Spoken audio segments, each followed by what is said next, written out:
Você já se perguntou quanto tempo leva para uma vida inteira desmoronar?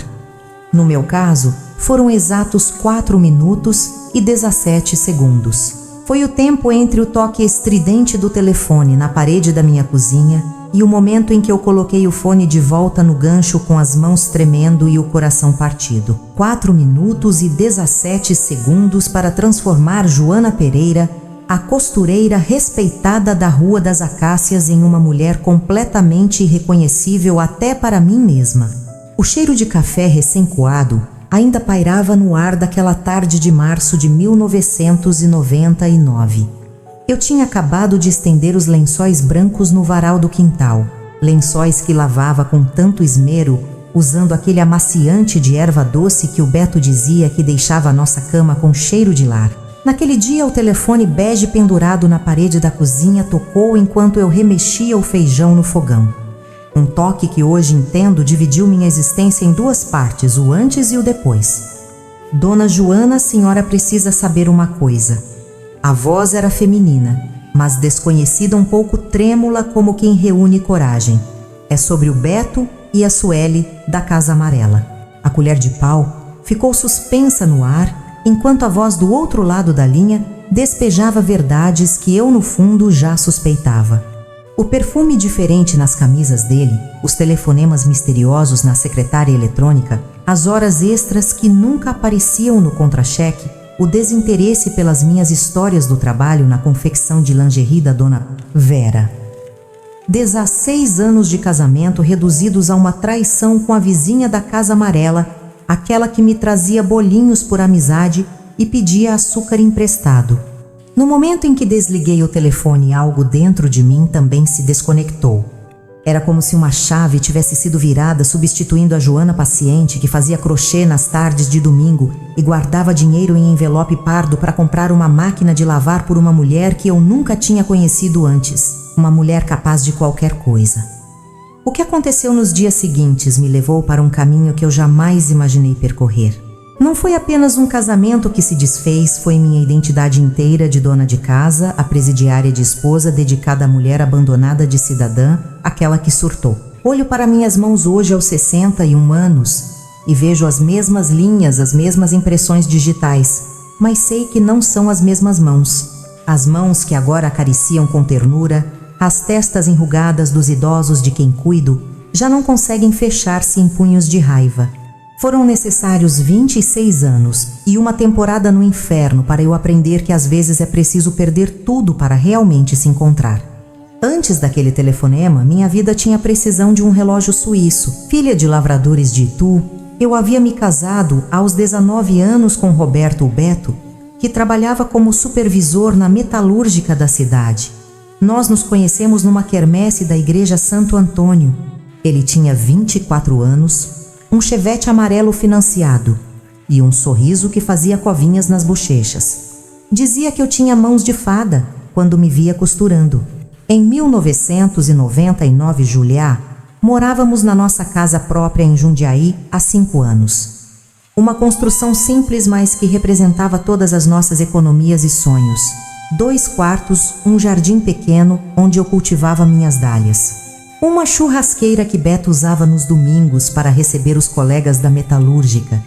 Tínhamos até conseguido trocar o Chevette por um Monza 90 e 2 azul marinho que ele lavava religiosamente todos os sábados pela manhã. Nossa rotina era tão previsível quanto confortável. Eu acordava às 5h30 para preparar a marmita dele que saía às 6h40 para o trabalho. Às 7h15 eu mesma partia para a confecção da dona Vera, onde costurava lingeries das 8 às 5 com 1 hora de almoço. Às sextas-feiras, recebíamos o pagamento em envelopes pardos, o dele bem mais gordo que o meu claro. Um dia você vai poder parar de trabalhar, Jo, ele dizia, enquanto assistíamos a Usurpadora na nossa TV 20 polegadas comprada em 12 vezes nas Casas Bahia. Vou te dar vida de rainha. Eu sorria, mas nunca levava a sério. Gostava do movimento das agulhas da máquina de costura industrial, do cheiro, do tecido novo, da camaradagem com as outras costureiras. Entre alinhavar e costurar, trocávamos receitas, confidências e sonho. A Sandra queria abrir um salão próprio. A Débora sonhava em ver o filho se formar em engenharia. E eu queria um filho. Era o único ponto de atrito no nosso casamento.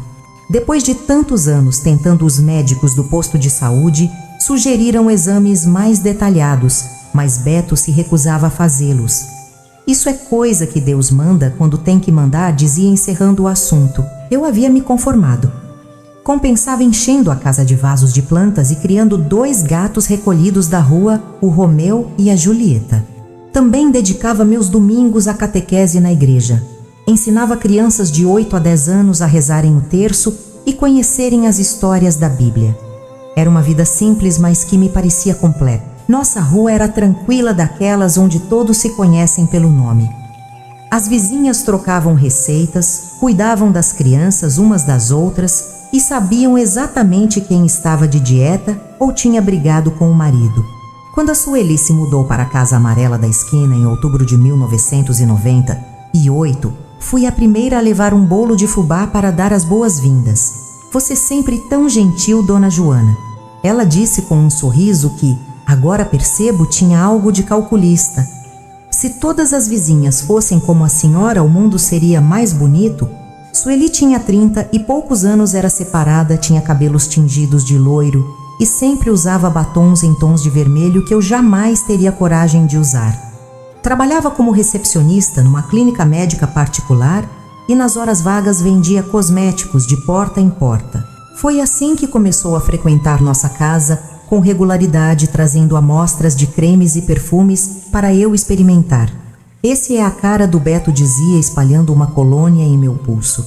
Os homens adoram esse aroma amadeirado. Faz sucesso com as clientes da clínica que querem agradar os maridos. Eu inocentemente comprava frascos e mais frascos, acreditando que estava investindo no meu casamento. O que não sabia era que estava financiando sua aproximação com um homem que havia jurado ser meu companheiro até que a morte nos separasse. Os primeiros sinais eram sutis como o orvalho que se forma nas folhas das minhas dálias antes do amanhecer. Beto começou a chegar mais tarde do trabalho, sempre com uma explicação plausível. Reunião de última hora, problema com um fornecedor, happy hour com clientes importantes. A frequência com que tomava banho assim que chegava em casa também aumentou. É que na fábrica tem muito pó de metal, gruda na pele e irrita. Nossa vida íntima, que já não era tão frequente, praticamente desapareceu. Quando eu tentava me aproximar nas noites de sexta-feira, nosso tradicional momento, a 2 ele estava sempre cansado demais ou com dor de cabeça. A televisão e o jornal se tornaram barreiras físicas entre nós na cama. Uma tarde de quarta-feira, voltei mais cedo do trabalho porque a máquina overlock da confecção havia quebrado. Ao entrar no quarto para trocar de roupa, notei que a cômoda estava ligeiramente fora do lugar habitual. Instintivamente olhei atrás dela. Era onde guardávamos nossa pequena poupança, dentro de uma lata de biscoitos Tostines. O dinheiro que vínhamos economizando para trocar os móveis da sala estava pela metade. Naquela noite, quando o confrontei, Beto disse que tinha precisado pagar um concerto no Monza que não quis me contar para não me preocupar. Acreditei como sempre. Um mês depois, nossa secretária eletrônica, um luxo na época, começou a registrar chamadas estranhas. Quando eu atendia, a pessoa do outro lado desligava. Beto apagava as mensagens antes que eu pudesse ouvi-las, dizendo que eram apenas trotes. Você anda muito desconfiada, Jo. Isso não faz bem para o casamento. E então veio aquela sexta-feira, dia 26 de março de 1999. Já era quase hora do almoço na confecção, quando Dona Vera me chamou até sua sala. Tinha uma expressão grave que não combinava com seu jeito habitualmente expansivo. Joana Shirley do salão ligou. Disse que viu seu Beto na farmácia comprando camisinha. Ela segurou minhas mãos entre as dela. Eu não ia me meter, mas você é como uma filha. Tem alguma coisa errada, querida. Saí mais cedo do trabalho com a cabeça latejando. O trajeto de ônibus até em casa, que normalmente levava 20 minutos, pareceu durar uma eternidade. Cada solavanco do veículo era como uma martelada nas minhas suspeitas. Ao descer no ponto, vi o Monza azul marinho estacionado na frente da nossa casa. Beto nunca voltava para almoçar. Entrei sem fazer barulho. Não havia ninguém na cozinha nem na sala. Um par de saltos vermelhos que não me pertenciam estava ao lado do nosso sofá. A porta do quarto estava entreaberta e de lá vinham sussurros e risos contidos. O chão parecia sumir sob meus pés enquanto eu caminhava como em um pesadelo em câmera lenta em direção àquele quarto onde eu havia dormido por 16 anos. Foi ali parada na soleira da porta do nosso quarto, vendo meu marido e minha vizinha enrolados nos lençóis que eu havia estendido no varal naquela mesma manhã que a primeira Joana, a paciente e a compreensiva que engolia sapos sem reclamar, começou a morrer. Em seu lugar nasceu uma mulher que eu não reconhecia, uma mulher capaz de fazer escolhas que mudariam tudo para sempre. Saí dali sem ser notada, caminhando como uma autômata para a casa da Célia, 2 ruas abaixo. Estava em choque, incapaz de chorar ou gritar. Célia me serviu um chá de camomila e me deixou sentar em silêncio na sua sala, enquanto ela falava sobre como homens são todos iguais e como eu merecia coisa melhor. O telefone tocou. Era o telefonema que mencionei no início. Uma voz anônima, provavelmente alguma vizinha bem intencionada, confirmando o que eu acabara de testemunhar com meus próprios olhos. Foi então que algo dentro de mim se quebrou como um galho seco durante uma tempestade. A dor deu lugar à raiva, uma raiva que eu nunca havia sentido antes, que parecia subir do meu estômago até minha garganta, sufocando cada resquício de bom senso. Era uma sensação quase física. Meus dedos formigavam meu peito, queimava minha visão, parecia embaçada por uma cortina vermelha. O que aconteceu no dia seguinte mudaria o curso da minha vida para sempre. Um sábado que começou como tantos outros com o canto dos pardais no meu quintal e terminou com o barulho metálico de uma cela se fechando atrás de mim. Naquela noite não consegui dormir. Fiquei na casa da Célia, fitando o teto descascado do quarto de hóspedes, enquanto as horas se arrastavam no relógio digital vermelho sobre o criado mudo. Cada minuto era uma eternidade, cada pensamento uma punhalada. Via repetidamente a cena do meu quarto, os 2 enroscados nos meus lençóis, rindo da minha ingenuidade, enquanto eu costurava lingeries que nunca vestiria para agradar um homem que me traía com a vizinha. Quando o primeiro raio de sol entrou pelas frestas da cortina florida, levantei-me como uma autômata. Para Célia deixei um bilhete agradecendo a hospitalidade e caminhei de volta para casa. Era um sábado como tantos outros na vizinhança. Crianças andando de bicicleta, homens lavando carros nas calçadas, o cheiro de pão fresco vindo da padaria da esquina. A normalidade do mundo ao meu redor contrastava brutalmente com o caos dentro de mim. Nosso portão rangeu como sempre rangia. A chave girou na fechadura como sempre girava. Tudo igual, tudo diferente. A casa estava vazia. Uma caneca de café pela metade sobre a mesa da cozinha e o cheiro do perfume dela ainda pairando no ar. Aquele mesmo perfume que ela me vendera, prometendo que faz os homens se apaixonarem. Abri o armário do nosso quarto, que agora parecia pertencer a estranhos. Todas as camisas dele estavam no lugar de sempre organizadas, por cor, como eu as arrumava toda segunda-feira depois de passar. Toquei o tecido da camisa azul clara favorita dele, aquela que eu havia dado de presente no aniversário de 40 anos. Foi como se uma represa dentro de mim finalmente rompesse. Chorei. Chorei até sentir que não havia mais uma gota d'água no meu corpo. Então ouvi o barulho do Monza estacionando na frente de casa. O motor foi desligado. A porta bateu. Passos no caminho de pedras do jardim. A maçaneta girou. Beto entrou despreocupado, assobiando a música do comercial de cerveja que vivia passando na televisão. Trazia uma sacola de pão francês na mão. Parou instantaneamente quando me viu sentada na beirada da cama entre as camisas espalhadas e uma mala aberta. "Jô, pensei que você estivesse na casa da sua mãe em Itu." A mentira saiu tão natural que me perguntei quantas outras haviam sido ditas ao longo dos nossos 16 anos. "Estou arrumando suas coisas." Minha voz saiu estranhamente calma. "Você vai embora hoje." Ele colocou a sacola de pão sobre a cômoda e ensaiou aquele sorriso com covinhas que um dia me encantara. "Do que você está falando, mulher?" endoidou. Eu vi Beto. As palavras saíram como pedras. "Ontem você e a Sueli na nossa cama." O sorriso desapareceu. Em seu lugar, vi primeiro surpresa, depois um lampejo de vergonha e finalmente algo que se transformou em irritação. Você está imaginando coisas Joanda trabalhando demais, estressada com essa história de não ter filho? Foi a gota d'água. Levantei-me lentamente a calma antes da tempestade. Não fale dos filhos que não tivemos. Não ouse usar isso.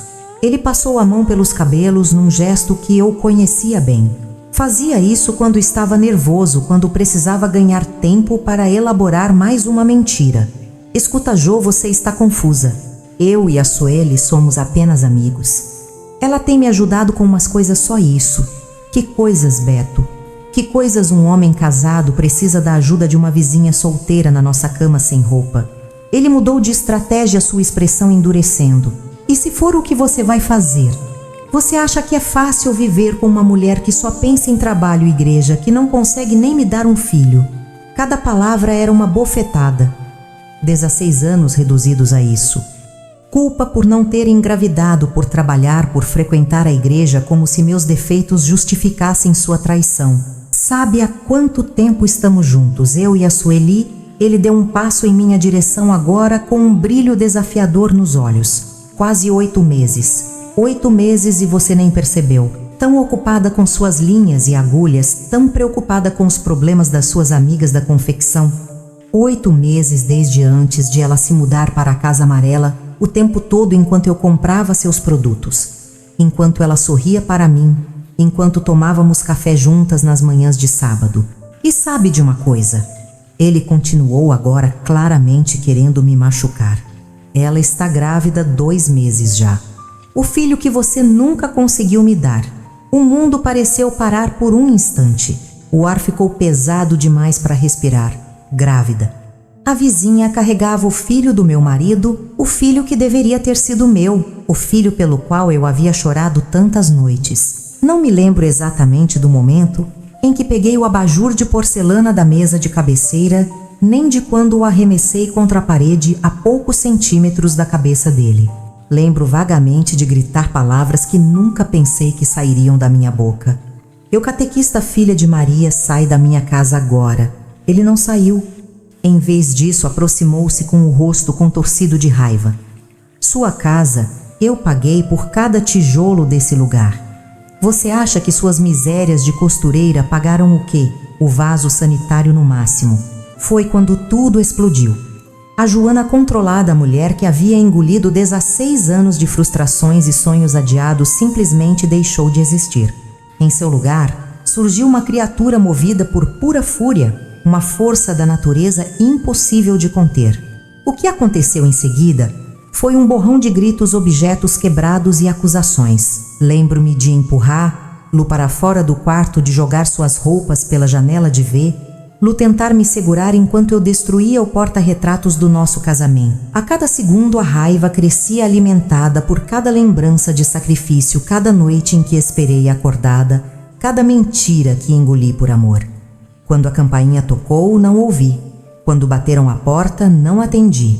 Foi só quando os vizinhos entraram alarmados com os gritos que percebi que metade da Rua das Acácias assistia à dissolução do meu casamento como quem assiste a uma novela das 8. E lá estava ela, Sueli, de pé na minha sala, com a mão pousada protetoramente sobre o ventre, ainda plano, olhando-me com uma mistura de medo e desafio nos olhos pintados de rímel azul. Aquele olhar foi a faísca que incendiou o barril de pólvora. Você. A palavra saiu como veneno da minha boca quando vi Sueli parada ali na minha sala ao lado de Beto. Você entrou na minha casa, comeu na minha mesa, fingiu ser minha amiga. Um silêncio tenso caiu sobre a sala, agora cheia de vizinhos curiosos. Dona Olímpia, a aposentada do 32, segurava 1/3 entre os dedos enrugados. Seu Geraldo, o dono da quitanda, mantinha-se à distância, como se testemunhasse um acidente de carro iminente. Joana, vamos conversar civilizadamente. Interveio Célia, que havia chegado ao ouvir a comoção. Todos aqui são adultos. Adultos, a palavra soou estranha aos meus ouvidos. Que tipo de adulto? Eu era uma mulher de 35 anos que havia acabado de descobrir que sua vida inteira era uma farsa, que seu marido não apenas a traía, mas havia engravidado a amante. Que tipo de adulta deveria ser nessa situação? Saiam da minha casa. Minha voz era um fio trêmulo. Todos vocês. Ninguém se moveu.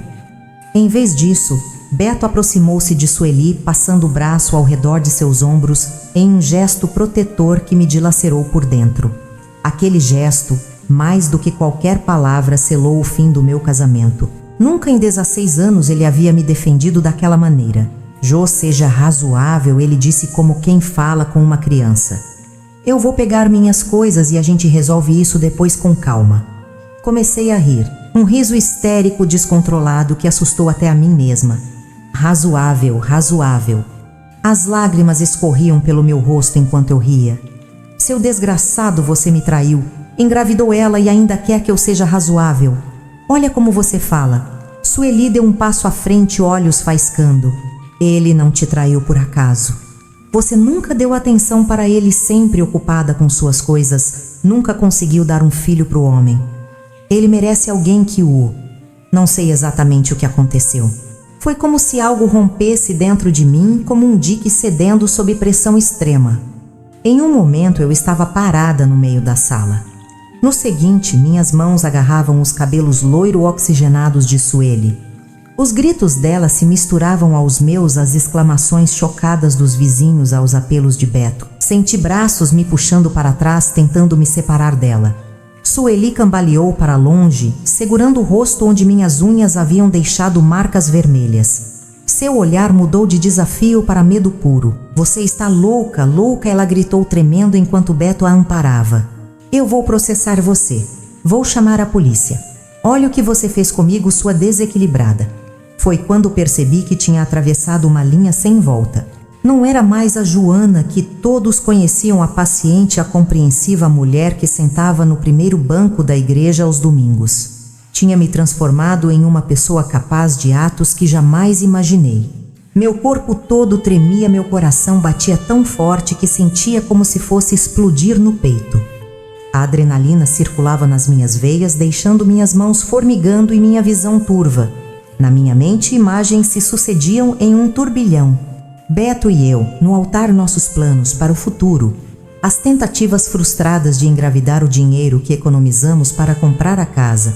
O modo como ele enrolava espaguete no garfo, nosso primeiro beijo na quermesse. 16 anos de memórias. Misturavam-se a cena recente dele na cama com Sueli, ao anúncio da gravidez, ao gesto protetor em direção a ela. Chama a polícia mesmo. Ouvi minha própria voz dizer estranhamente calma agora. Chama e eu conto para todo mundo como vocês dois armaram tudo. Como você se mudou para perto de propósito, como entrava na minha casa fingindo ser minha amiga enquanto dormia com meu marido. Sueli empalideceu. Havia verdade nas minhas palavras e ela sabia disso. Ninguém vai chamar polícia nenhuma. Beto interveio, assumindo o controle da situação. Isso aqui é problema de família. E vamos resolver como família. Família A. Palavra saiu como uma risada amarga. Que família, Beto A, que você destruiu ou a que você está construindo escondido? Nesse momento, seu Geraldo deu um passo à frente. Gente, vamos acalmar os ânimos. Dona Joana, a senhora está nervosa, é compreensível, mas violência não resolve. Por que não deixa seu marido pegar as coisas dele em paz? Depois vocês conversam com cabeça fria. Cabeça fria, como se fosse possível, como se houvesse um manual para lidar com a destruição do seu casamento, da sua casa, dos seus sonhos. Tudo bem, concordei, não porque achasse que era o certo, mas porque subitamente me senti exausta, como se cada gota de energia tivesse sido drenada do meu corpo. Pegue suas coisas e saia. Observei em silêncio, enquanto Beto enchia 2 malas com roupas, documentos, seu barbeador elétrico. Os mesmos gestos cotidianos, dobrar camisas, fechar zíperes, agora carregados de uma finalidade terrível. Cada objeto que ele colocava na mala era um pedaço da nossa vida juntos, sendo levado embora. Quando ele finalmente terminou, parou na porta do quarto e me olhou.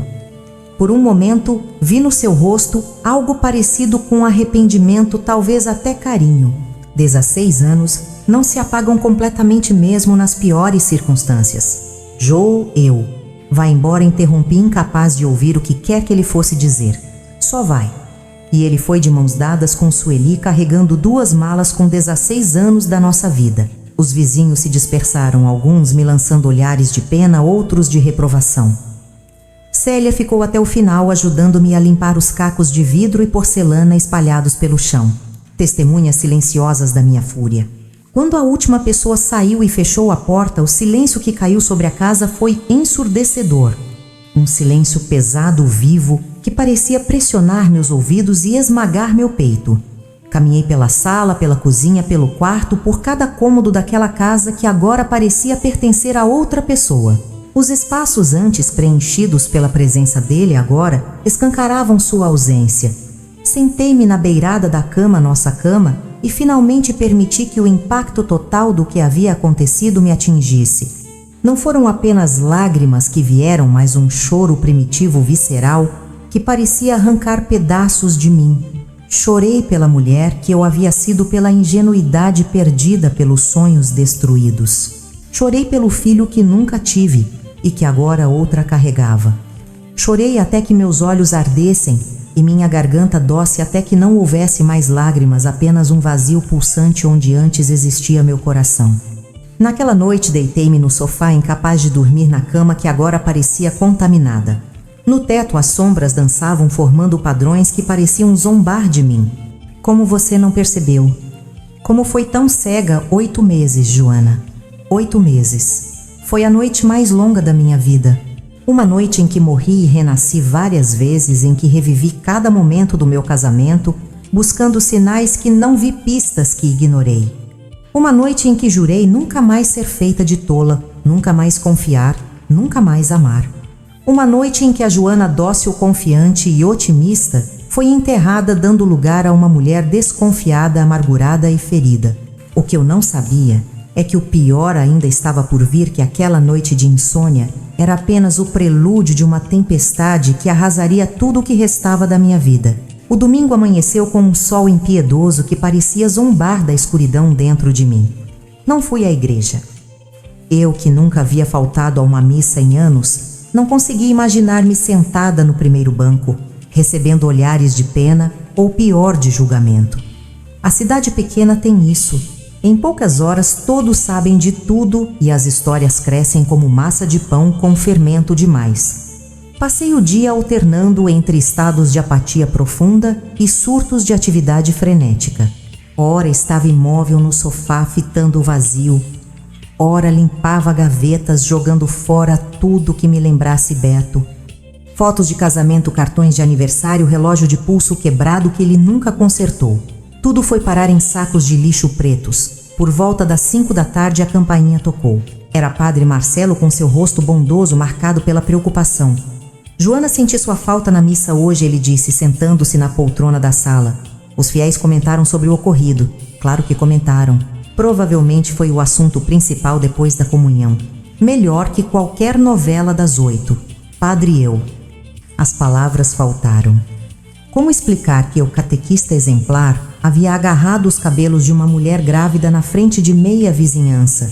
Não precisa explicar, ele disse gentilmente. Estou aqui para ouvir, não para julgar. Chorei novamente contando tudo. A traição, a gravidez, minha explosão de fúria. O padre ouviu em silêncio, ocasionalmente assentindo com a cabeça. O que Deus deve pensar de mim agora? Perguntei finalmente envergonhada. Deus pensa que você é humana, Joana, e que humanos cometem erros, especialmente quando feridos. Ele segurou minhas mãos entre as suas. Mas agora é hora de perdoar a eles e a si mesma. Perdoar.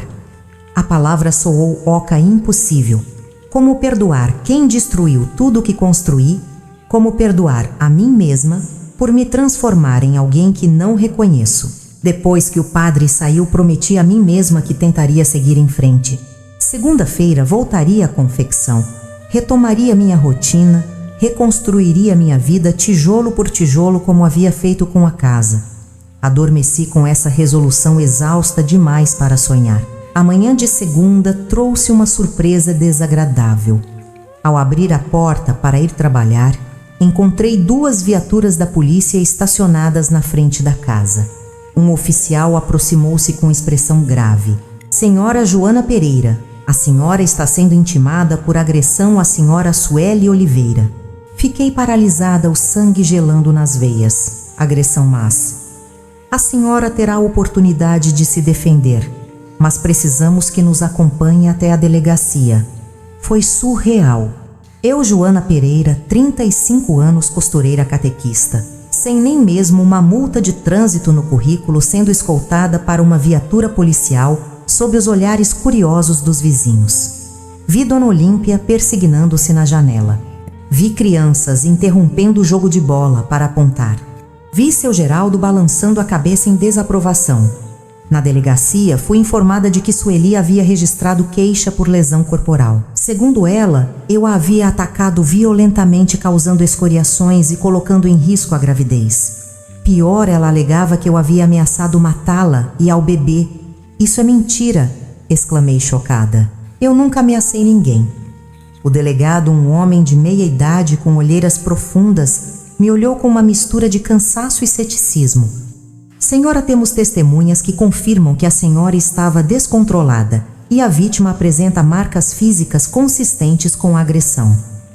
Marcas unhadas que deixei no rosto dela durante nossa briga eram reais. Sim, mas quanto ao resto, quanto às ameaças, era a palavra dela contra a minha. Fui liberada naquele mesmo dia, mas com uma intimação para comparecer a uma audiência. Ao sair da delegacia, liguei de um orelhão para Dona Vera, explicando por que não havia comparecido ao trabalho. Sua voz do outro lado da linha soou hesitante e constrangida. Olha, Joana, talvez seja melhor você tirar uns dias, sabe, até essa história toda esfriar. As clientes comentam: você entende? Não entendi. Não naquele momento. Só depois percebi que estava sendo gentilmente dispensada. Quem quer uma costureira violenta, descontrolada, que ataca mulheres grávidas, especialmente em uma confecção que produz lingerie delicada, que exige mãos pacientes e precisas? Voltei para casa derrotada. Em menos de 72 horas havia perdido meu marido, meu trabalho e minha reputação. A casa que tanto me orgulhava agora parecia uma prisão. As vizinhas cruzavam a rua para não passarem na minha calçada. O telefone não tocava, exceto por algumas ligações de pessoas que desligavam ao ouvir minha voz, provavelmente curiosas, para saber se os rumores eram verdadeiros. Na quarta-feira recebi outra visita inesperada. A coordenadora da catequese da paróquia, uma senhora rígida chamada Matilde, veio conversar. O tom da conversa ficou claro nos primeiros minutos. Joana, você entende que como catequista somos exemplos para as crianças? Ela começou sem olhar nos meus olhos. Com tudo que está acontecendo, talvez seja melhor você se afastar por um tempo. As crianças sabem das acusações? Perguntei horrorizada. As crianças sabem de tudo, querida. Os pais comentam em casa, elas ouvem. Ela suspirou, finalmente me olhando. 3 mães já ligaram dizendo que não se sentem confortáveis em deixar seus filhos na sua turma. Entenda, não é nada pessoal. Mas era pessoal, extremamente pessoal. Eu estava sendo julgada e condenada por todos, sem chance de defesa. A mulher traída tornara-se a vilã da história. No sábado seguinte, uma semana após a explosão que destruiu minha vida, recebi uma carta oficial. Beto estava entrando com pedido de divórcio, alegando comportamento agressivo e incompatibilidade de gênios. Ele também queria a casa. Afinal, como havia jogado na minha cara, cada tijolo fora pago com o salário dele. Minha contribuição como costureira, ganhando menos de um salário mínimo, era insignificante aos olhos da lei. Sentada na varanda vendo o pôr do sol tingir de vermelho o céu de Jundiaí, percebi que estava completamente sozinha, sem marido, sem trabalho, prestes a perder a casa abandonada pelos amigos, afastada da igreja. Tudo o que construí em 35 anos de vida havia sido varrido em uma semana como um castelo de areia pela maré. Foi quando Célia apareceu trazendo uma lasanha congelada e notícias que mudariam o curso da minha história. Conversei com meu primo Ricardo, aquele que é advogado em Campinas, ela disse, sentando-se ao meu lado na varanda. Ele disse que a situação é complicada, Jô. A Sueli tem testemunhas, marcas físicas e está grávida. Isso pesa muito, mas ela está mentindo sobre as ameaças. Eu nunca disse que ia matá-la. Célia segurou minha mão, seus olhos cheios de uma compaixão que fez meu estômago afundar. O problema é que você não tem como provar isso. E tem mais. O Beto está falando por aí que você sempre foi ciumenta e controladora, que ele aguentou anos de abuso psicológico. Está pintando um quadro de você como uma mulher instável. A injustiça era tão grande que me deixou sem ar. Eu que havia engolido tantas frustrações em silêncio, que havia tolerado suas chegadas tardias e desculpas esfarrapadas, sendo retratada como abusiva. Mas isso não é verdade. Todo mundo sabe que não é verdade. Sabe mesmo? Jocélia perguntou suavemente. Ou as pessoas veem o que querem ver? Uma mulher traída que perdeu o controle, atacou uma grávida e agora está sendo punida. É uma narrativa conveniente e fácil de entender. As pessoas preferem histórias simples com vilões e heróis claramente definidos. Naquela noite deitada na escuridão do meu quarto, uma realidade amarga se cristalizou. Eu havia sido transformada na vilã da minha própria história. O mundo havia dado as costas para mim com uma velocidade assustadora. As mesmas pessoas que sorriam quando eu passava agora, fechavam as cortinas quando me viam na rua. Na segunda-feira seguinte, exatamente 2 semanas após o dia em que minha vida desmoronou, compareci à audiência no fórum. Beto estava lá de mãos dadas com Sueli, cuja barriga ainda imperceptível era destacada pelo vestido justo. Ela tinha um curativo no rosto exagerado para os arranhões que eu havia causado. Uma performance perfeita de vítima. O juiz, um homem severo de cabelos grisalhos, ouviu os depoimentos com expressão impassível. Quando chegou minha vez de falar, senti a garganta apertar.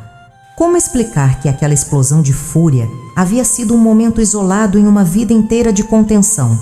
Como fazer alguém entender a dor de ser traída, humilhada e depois transformada em monstro Senhora Pereira? O juiz disse finalmente, considerando a gravidade das acusações e o risco à integridade física de uma gestante, estou concedendo medida protetiva em favor da senhora Oliveira. A senhora está proibida de se aproximar dela num raio de 200 metros. Não era só isso. Fui condenada a 3 meses de detenção por agressão convertidos em serviços comunitários devido à minha ficha limpa anterior.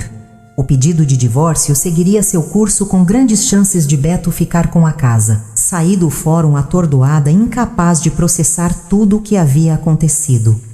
3 meses atrás, eu era Joana Pereira, esposa dedicada, trabalhadora, respeitada na comunidade. Agora era uma mulher divorciada, desempregada, com antecedentes criminais, vista como violenta e instável. Foi então que tomei uma decisão que mudaria completamente o rumo da minha história. Uma decisão nascida do desespero, da injustiça e da sensação de que não havia mais nada a perder. Naquela noite liguei para minha irmã Regina em Sorocaba. Preciso de um lugar para ficar, disse com a voz embargada. Só por um tempo até eu reorganizar minha vida. Venha, minha irmã. Ela respondeu sem hesitar. Aqui ninguém conhece sua história. Você pode recomeçar. E foi assim que, aos 35 anos, peguei o ônibus para Sorocaba com 2 malas contendo os restos da minha vida anterior. Deixei para trás a casa pela qual tanto lutei. Deixei para trás 16 anos de memórias. Deixei para trás a mulher que eu havia sido. Mas o que eu não sabia, enquanto o ônibus atravessava as rodovias de São Paulo naquela noite, é que esse não seria o fim da minha história, apenas o doloroso início de uma jornada de autodescoberta que duraria décadas. Sorocaba me recebeu com a indiferença reconfortante das cidades médias. Aqui, eu não era a mulher traída que perdeu o controle. Era apenas Joana, a irmã da Regina, que veio do interior. Os primeiros dias na casa de minha irmã foram um estranho limbo entre alívio e desespero. Dormia num colchão no quarto das crianças, acordando sobressaltada no meio da noite, precisando de alguns segundos para lembrar onde estava e por quê. Você não pode ficar se escondendo para sempre.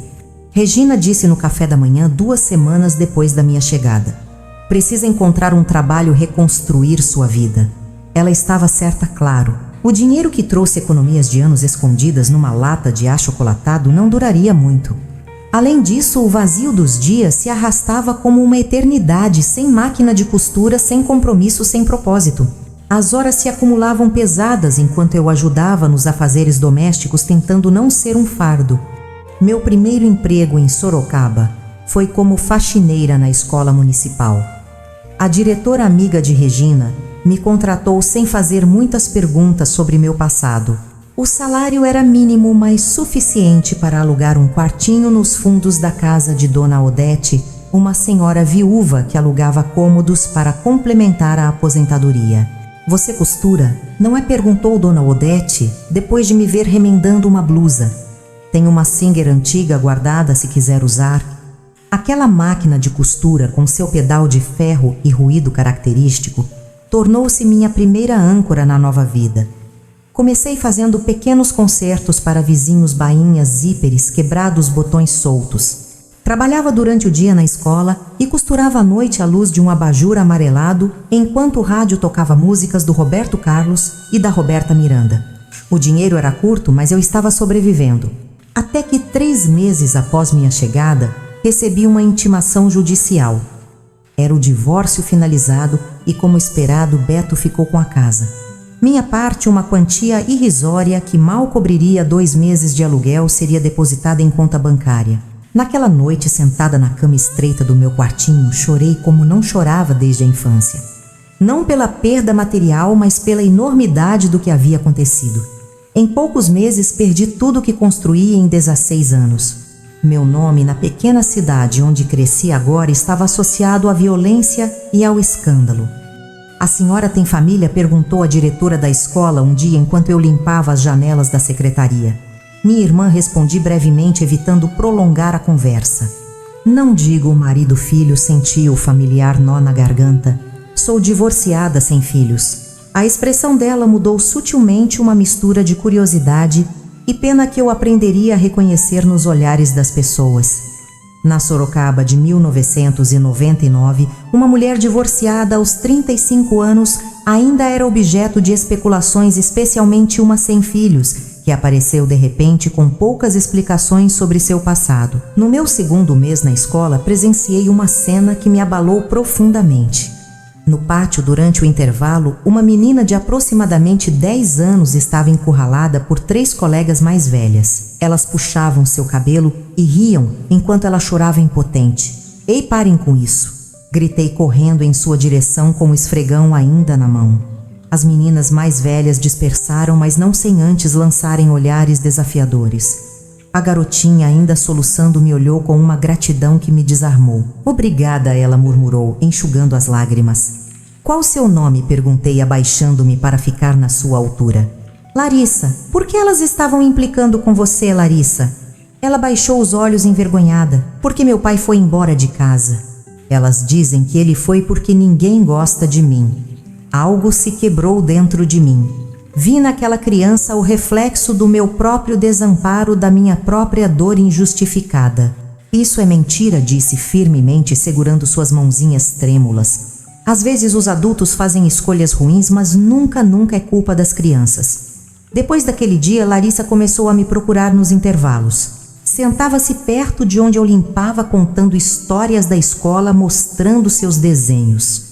Eu ouvia, respondia, sorria, mas mantinha distância. O medo de me apegar era maior que a alegria daquela conexão inesperada. Em setembro, quase 6 meses após minha chegada a Sorocaba, a diretora me chamou à sua sala. "Joana, preciso lhe perguntar algo delicado." Ela começou ajustando os óculos.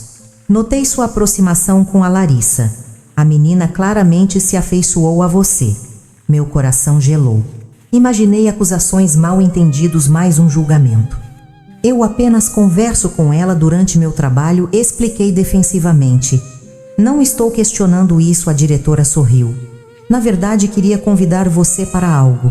Estamos formando um grupo de apoio para crianças com dificuldades familiares, divórcios, perdas, conflitos. Percebi que você tem um jeito especial com elas. Gostaria que participasse como voluntária algumas horas por semana." Fiquei sem palavras. Depois de meses sendo vista com desconfiança, alguém enxergava valor em mim. Alguém confiava crianças à minha responsabilidade. "Eu não tenho formação para isso", gaguejei. "Às vezes a experiência de vida vale mais que qualquer diploma", ela respondeu simplesmente. Foi assim que aos poucos comecei a reconstruir não apenas minha vida prática, mas também minha identidade. 3 tardes por semana após a faxina, sentava-me em círculo com 8 crianças no pátio da escola. Ouvíamos suas histórias. Fazíamos desenhos, brincávamos. Eram todas como Larissa, pequenas almas carregando fardos pesados demais para seus ombros frágeis. No começo de dezembro, recebi meu primeiro presente de Natal em Sorocaba, um cartão feito à mão por Larissa com coraçõezinhos coloridos e a frase "Para a tia Joana que me escuta de verdade". Guardei aquele cartão como um tesouro, como prova tangível de que talvez apesar de tudo eu ainda fosse capaz de fazer alguma diferença positiva no mundo.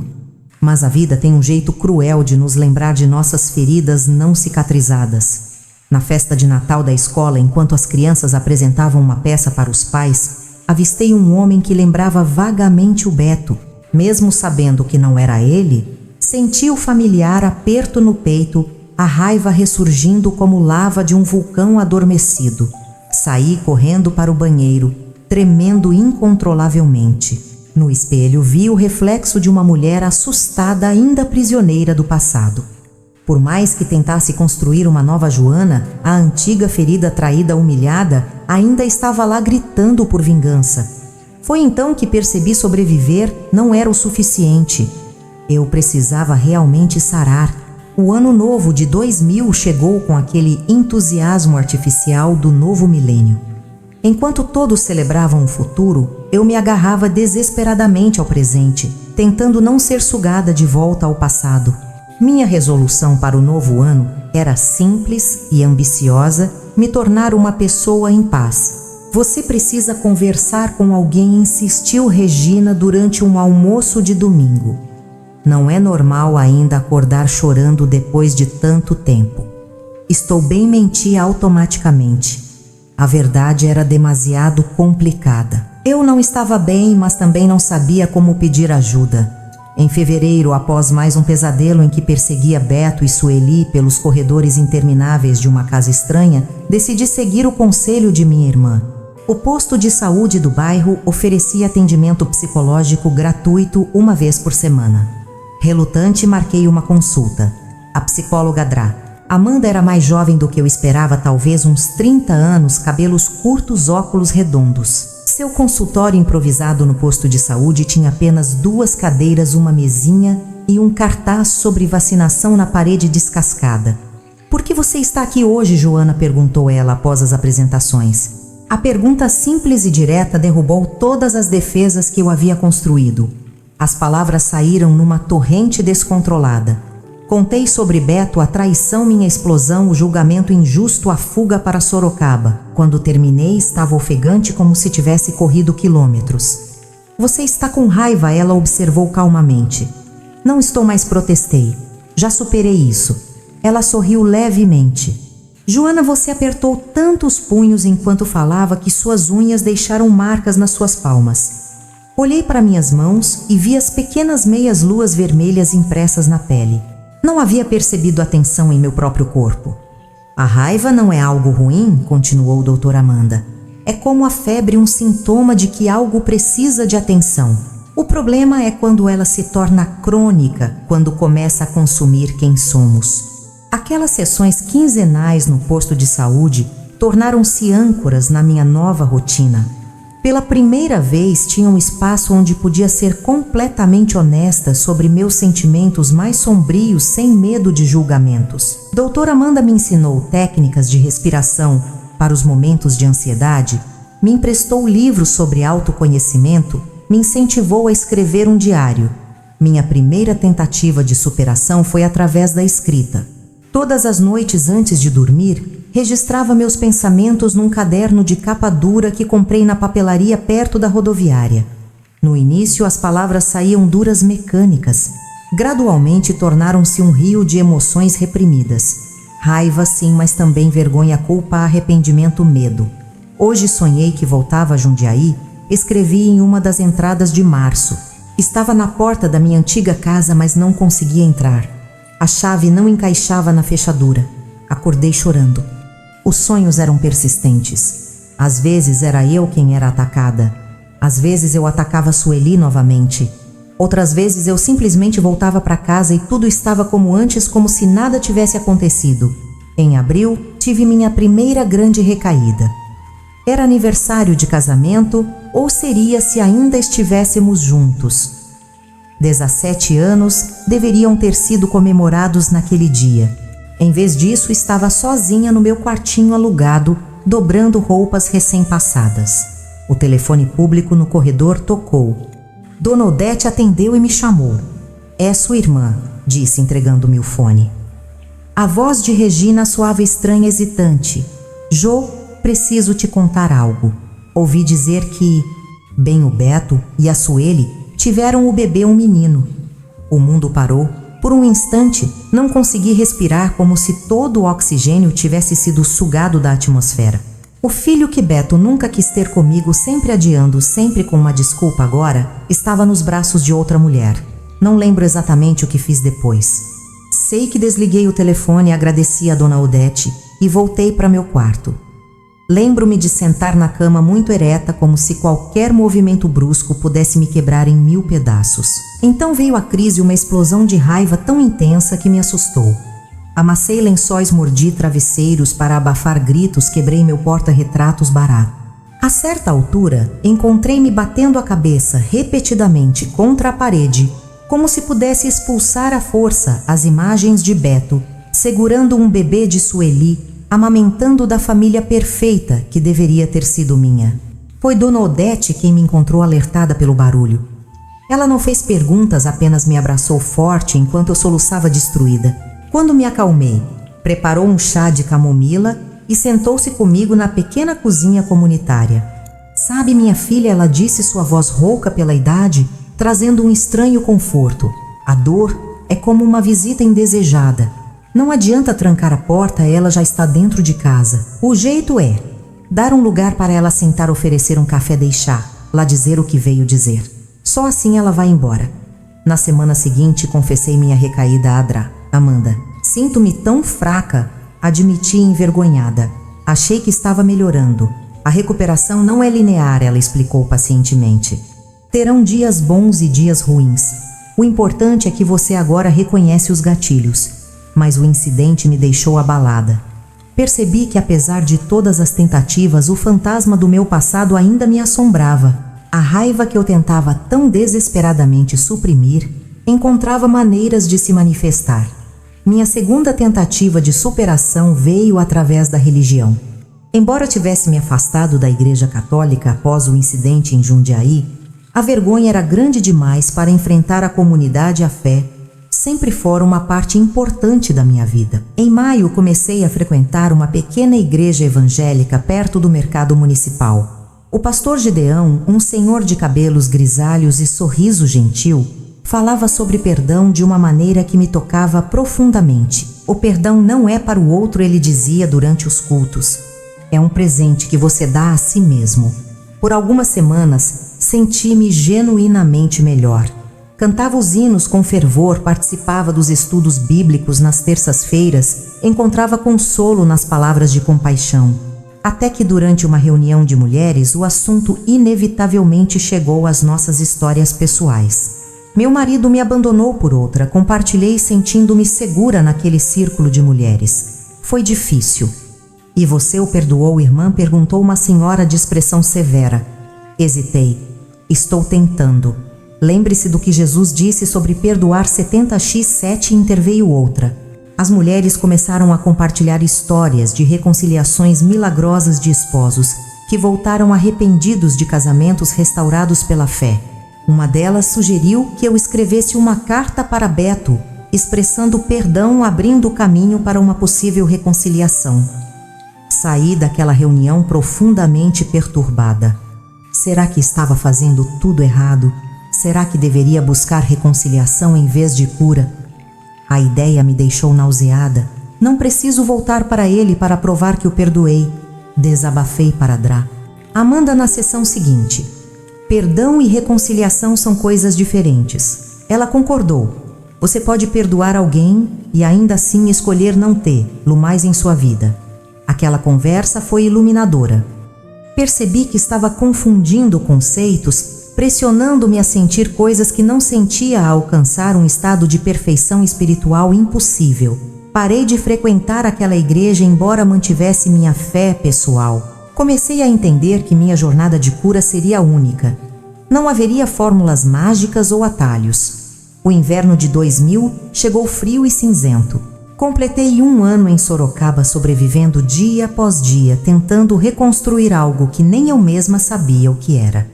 Tinha um emprego estável, um teto sobre a cabeça, algumas novas amizades, mas também tinha pesadelos, frequentes crises de choro, inexplicáveis momentos de raiva tão intensa que me assustavam. Em agosto, decidi que precisava de uma mudança mais radical. A rotina na escola, apesar do trabalho gratificante com as crianças, estava estagnada. Minha vida resumia-se a trabalhar, voltar para o quartinho, assistir novelas na pequena TV preto e branco, dormir e repetir tudo no dia seguinte. Foi quando vi o anúncio no jornal local. Curso técnico em enfermagem. Inscrições abertas. Era um curso noturno com duração de 18 meses oferecido pelo hospital municipal. O valor da mensalidade era assustador para meu orçamento apertado, mas algo naquela possibilidade acendeu uma luz dentro de mim. "Você acha que consigo?", perguntei a Dra. Amanda, mostrando-lhe o recorte do jornal. "Por que não conseguiria?", ela devolveu a pergunta. "Tenho só o ensino médio. Faz anos que não estudo. Já tenho 36 anos. E daí a vida não acabou aos 36, Joana." Aquela frase simples foi como uma revelação. De fato, eu estava vivendo como se minha vida tivesse terminado naquela tarde de março de 1999, quando descobri a traição. Como se tudo depois disso fosse apenas um epílogo, uma sobrevida sem propósito real. Na segunda-feira seguinte, reuni coragem e fui até o hospital fazer minha inscrição para o curso. Precisaria fazer um exame de admissão, estudar noções básicas de ciências. O medo de falhar era imenso, mas também havia algo novo crescendo dentro de mim. Esperança.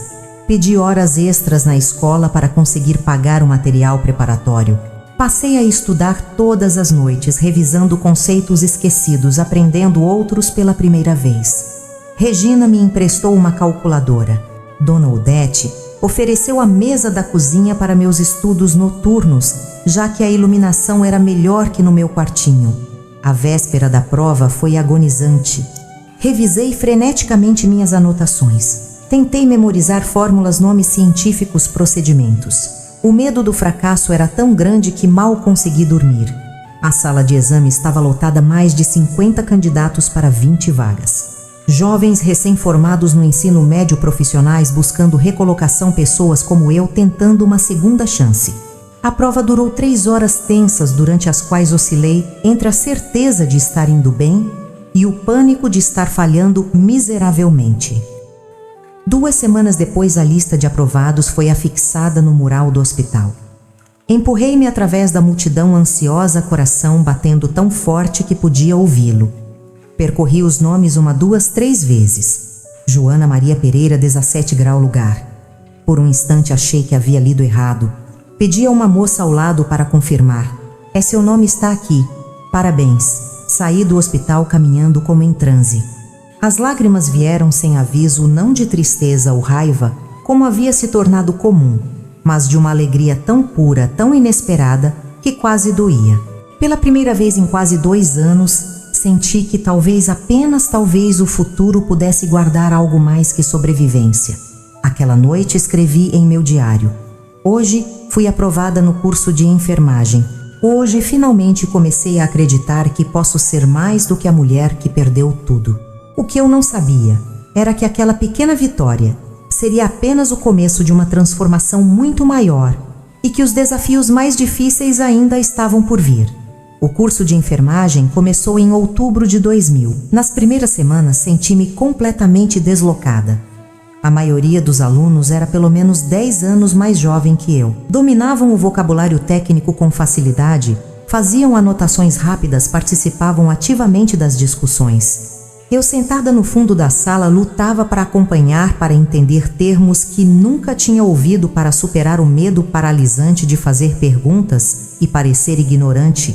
"Você tem mãos boas para isso", comentou a professora Helena durante nossa primeira aula prática de injeções. Estávamos aplicando soro em laranjas, simulando a técnica. Obrigada, murmurei surpresa pelo elogio. Já trabalhou na área da saúde antes? Não, senhora. Era costureira. Ela sorriu. Faz sentido. Precisão, paciência, atenção aos detalhes, habilidades transferíveis. Aquela observação casual me deu uma perspectiva completamente nova. Talvez meu passado não fosse apenas um fardo, talvez pudesse ser uma base sobre a qual construir algo novo. As mesmas mãos que criavam bainhas perfeitas e pregavam botões com simetria impecável, poderiam aprender a fazer curativos, a medir pressão, a confortar doentes. Dezembro trouxe nosso primeiro estágio supervisionado um dia inteiro, acompanhando enfermeiros no ambulatório do hospital. Estava tão nervosa que mal dormi na noite anterior. E se cometesse um erro grave? E se os pacientes não confiassem em mim? Fui designada para auxiliar na sala de curativos, onde a enfermeira Marisa tratava de feridas crônicas, principalmente úlceras diabéticas e escaras em idosos acamados. O cheiro era forte, a visão das feridas abertas inicialmente perturbadora, mas logo percebi que era capaz de manter a compostura, de seguir instruções com precisão, de tratar os pacientes com dignidade mesmo nas situações mais delicadas. Você tem jeito com os idosos, observou Marisa depois que conseguia acalmar um senhor com demência que se recusava a deixar limpar sua ferida. Tem paciência. Muitos estudantes ficam desconfortáveis. Acho que entendo como é sentir-se vulnerável, respondi simplesmente. Foi durante esse estágio que conheci Dona Yolanda, uma senhora de 82 anos que vivia sozinha e comparecia semanalmente para tratar uma úlcera varicosa na perna. Ela caminhava com dificuldade apoiada em uma bengala de madeira entalhada, mas seus olhos azuis brilhavam com uma vivacidade surpreendente. Você é nova aqui, ela comentou enquanto eu preparava os materiais para seu curativo. Estou fazendo o curso técnico, expliquei. Comecei há 2 meses. E antes o que fazia, hesitei momentaneamente, era costureira. Ah, que maravilha, seu rosto se iluminou. Sabe, tenho algumas roupas antigas que precisam de ajustes. Pago bem pelo serviço. Expliquei que não tinha mais máquina de costura própria, apenas usava emprestada ocasionalmente. Para minha surpresa, Dona Yolanda não desistiu.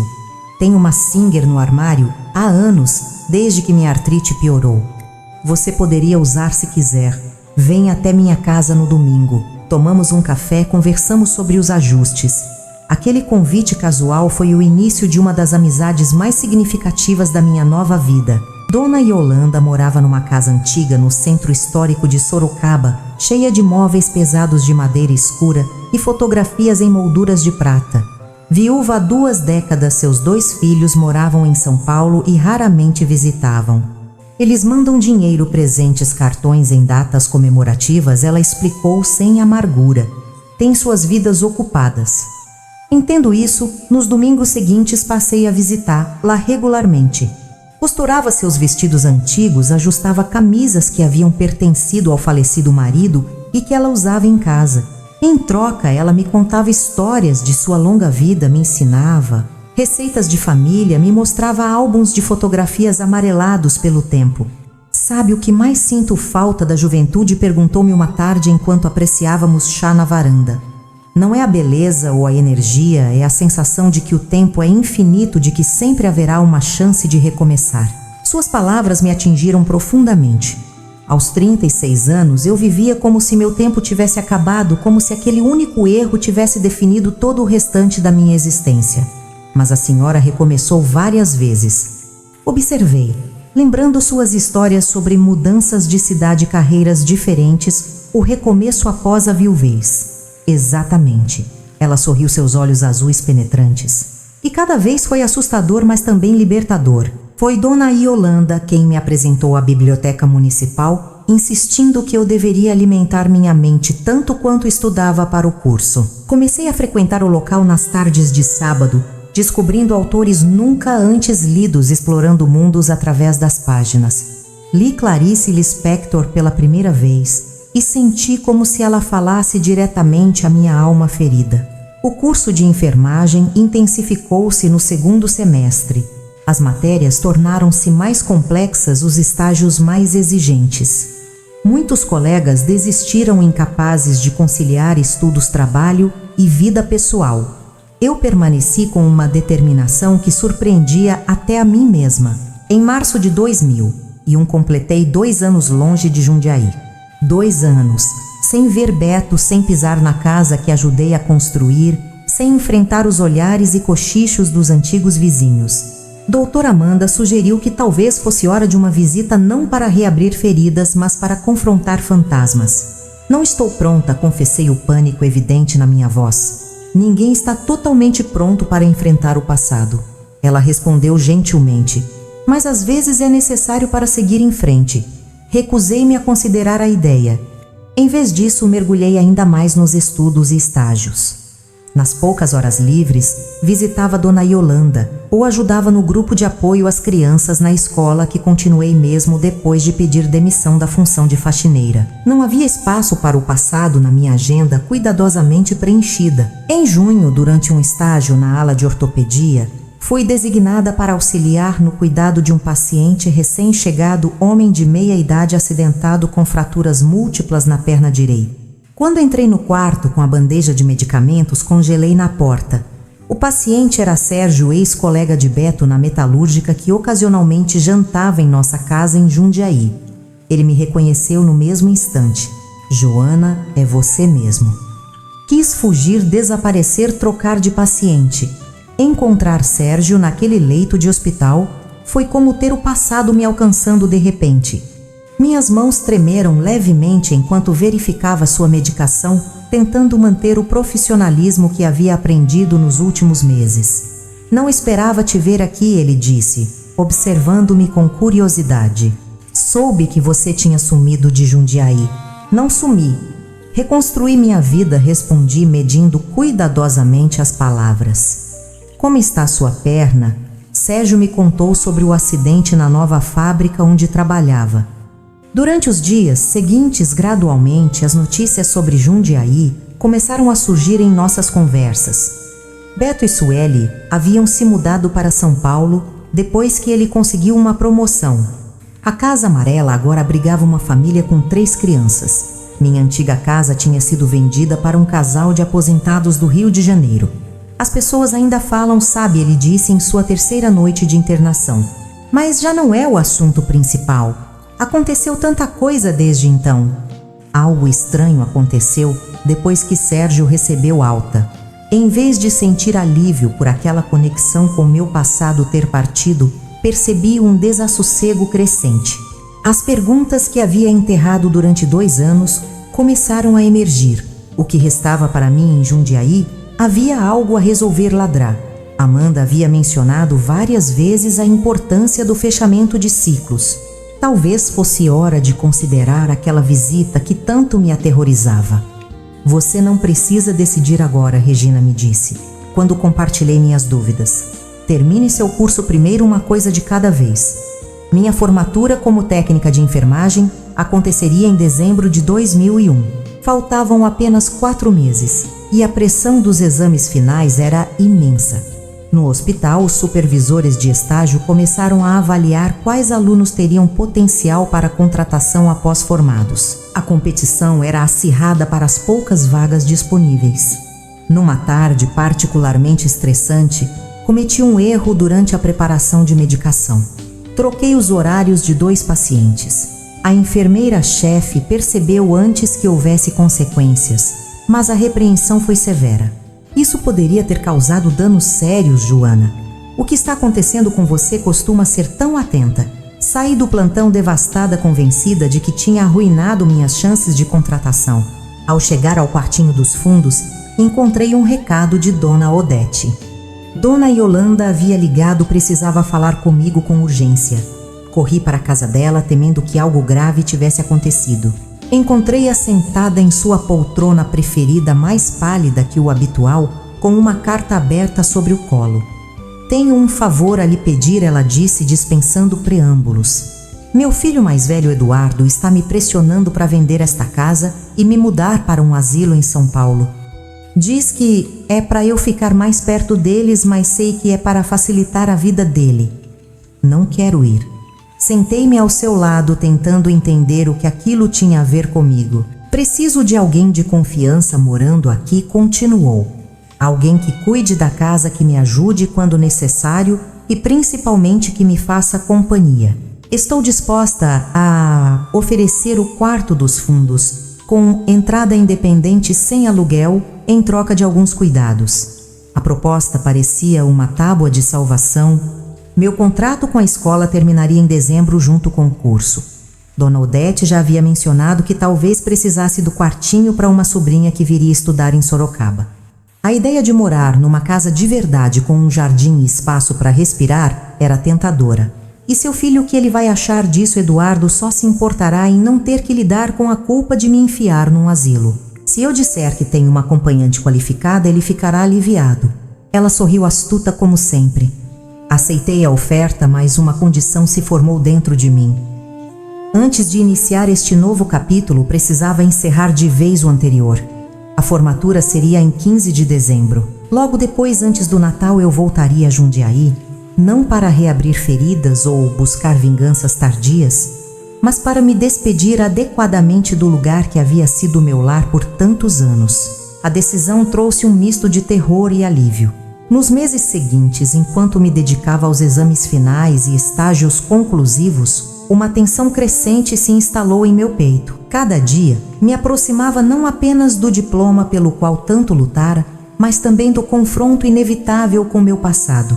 O que encontraria em Jundiaí, fantasmas, julgamento, ou talvez finalmente a possibilidade de paz. A formatura aconteceu num auditório modesto do Hospital Municipal.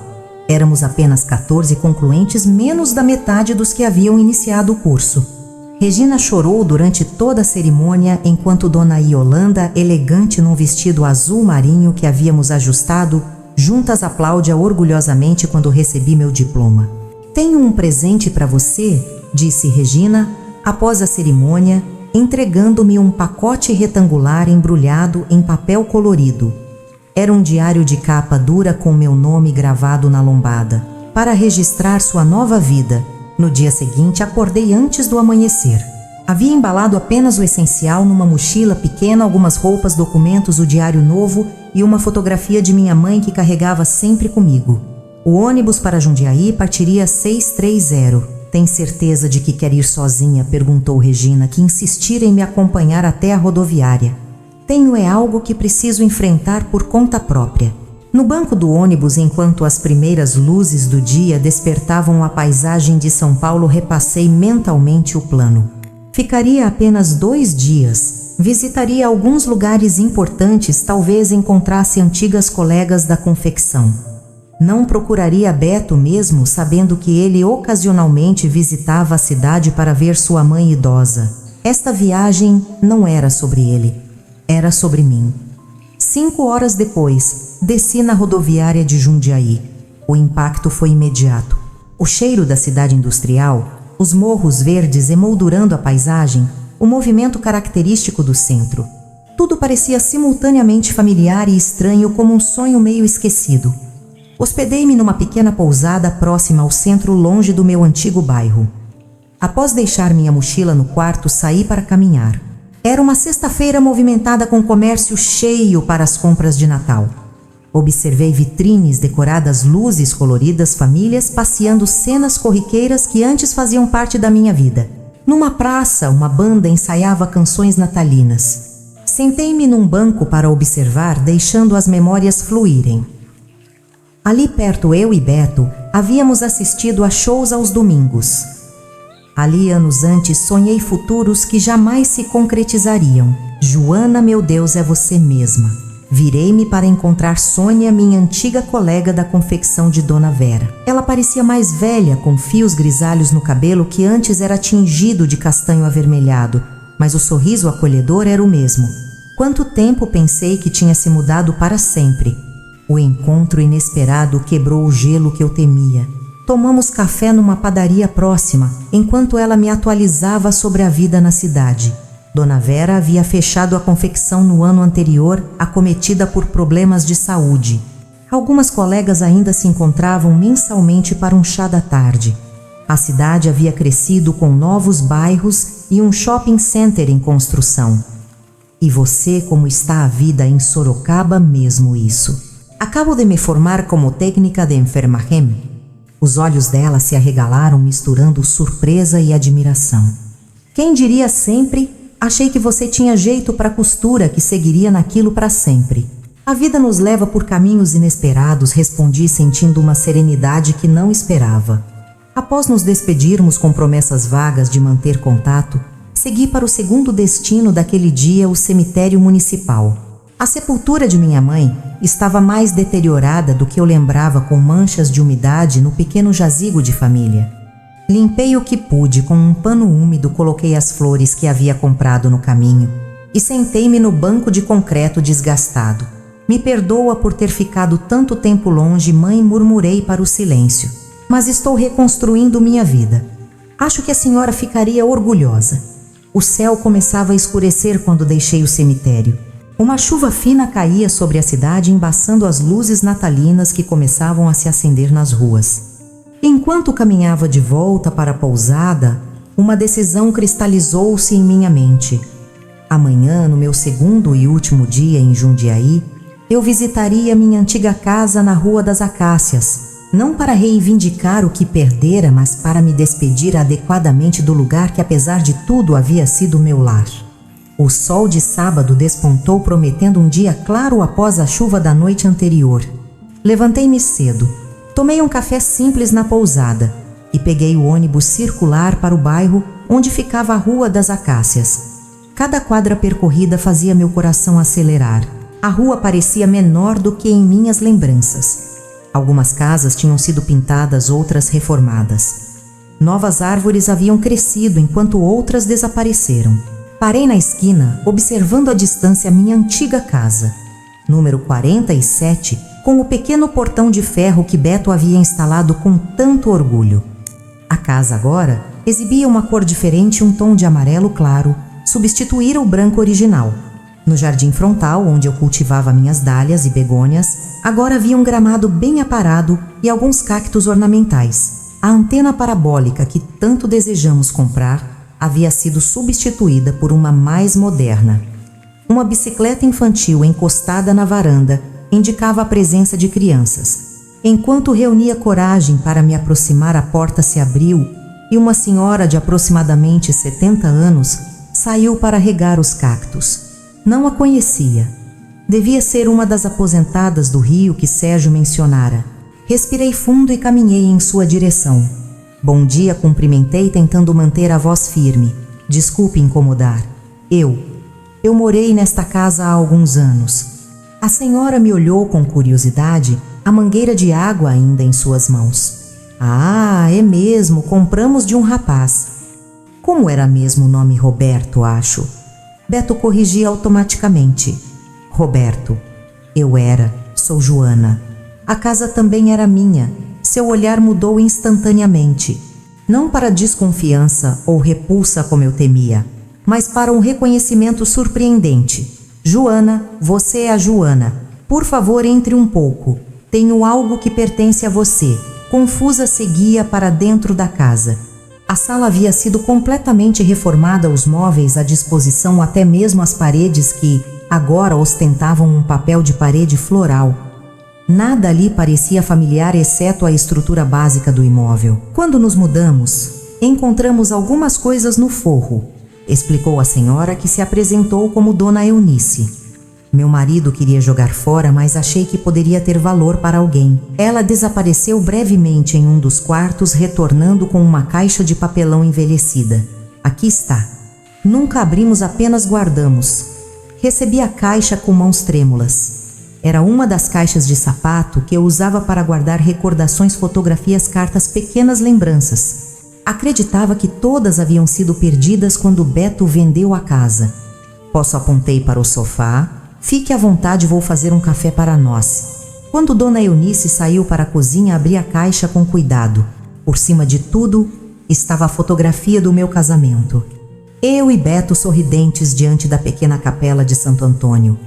Abaixo encontrei cartas da minha mãe, de quando ela ainda vivia na roça antes de adoecer e vir morar comigo. Um pequeno embrulho Continha a pulseirinha de identificação do hospital da minha sobrinha filha de Regina de quando ela nasceu. Havia também um envelope amarelado contendo meu diploma do ensino médio conquistado com tanto sacrifício em cursos noturnos.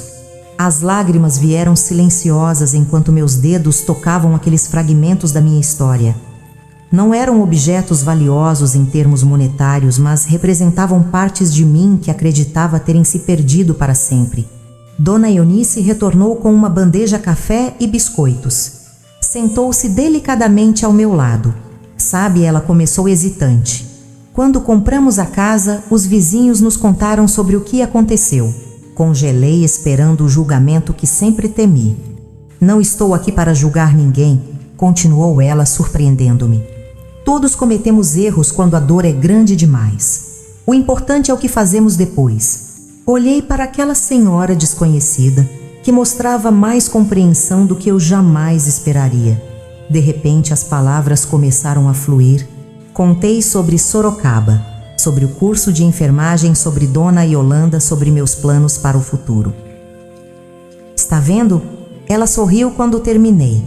A vida continua. A sua não acabou naquela tarde de março.